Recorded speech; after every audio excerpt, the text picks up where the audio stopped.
The Horror of Dolores Roach is an 8-part podcast series from Gimlet. It comprises 8 30-minute episodes and follows the story of Dolores Roach, a lady who has recently been released from prison. She goes back to her neighbourhood in New York to try and reconnect with people and finds that the majority of people she thought were friends have moved on, in particular her boyfriend, whom she had gone to jail for protecting. Now, Dolores is taken in by a friendly empanada shop owner who it's quite obvious has a crush on her. This all seems fine, and he lets her set up a massage business in the basement of his shop where she also lives, and she gets known as Magic Hands Dolores because she's really good at giving massages, and there's nothing seedy about the massages, they're all legitimate. But something occurs.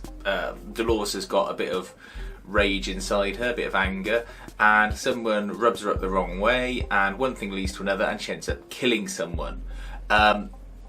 The next part is where the sort of horror element comes in.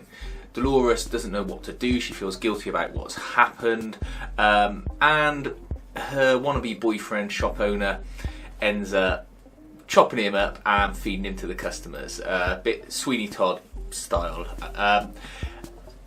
And it turns out that all the hipsters in the area love this new flavour empanada, and his shop becomes more popular, he becomes more famous, and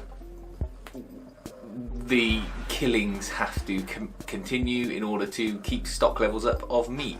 Now, where the story is interesting is that you follow it directly from Dolores' perspective. You don't have any sort of side stories going on or other people's perspectives. It's all as she sees and experiences it. So bits of the story will be missed out because simply she doesn't know what happened. She only knows what she's told by people in conversations or what she observes.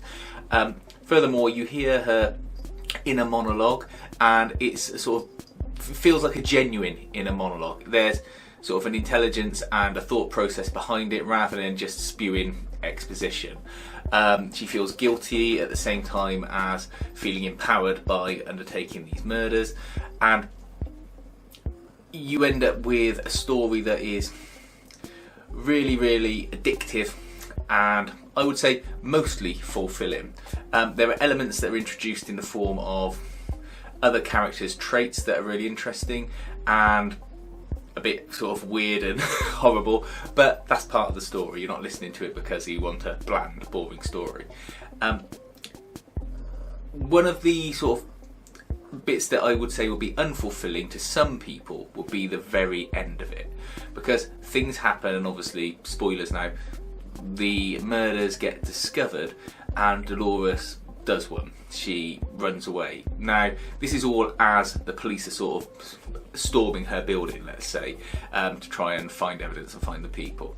Now, because it's all from Dolores' perspective, you don't actually know what happens thereafter, and this isn't the kind of story that begs for a second series or anything. It feels like a one-off series and a self-contained story, which I found satisfying. But you can be left thinking, well, what happened to all these characters? What happened to him? What happened to her? And that can be a problem. But otherwise, it's a really nice, compact story. The acting in it is really good. The lady who does the voice for Dolores, whose name I will throw up down here because I can't remember it right now, is really, really good. She gets across this sort of empathetic tone all the way through it, where you feel sort of her emotions as she goes through it. And also, I think it's Bobby Cannavale, if I've said that right, he plays the wannabe boyfriend who, you know, is responsible for chopping up all of the patrons and serving them, and he plays this sort of weird, perverse but slick character all at once, and it just comes across as real people. And with these kind of audio stories, that's what you want. If you like stories that are a bit different, interesting, and you can almost feel could happen in the real world, then The Horror of Dolores Roach is certainly a series worth listening to, particularly as you know it's available for free as well. So yeah, check it out.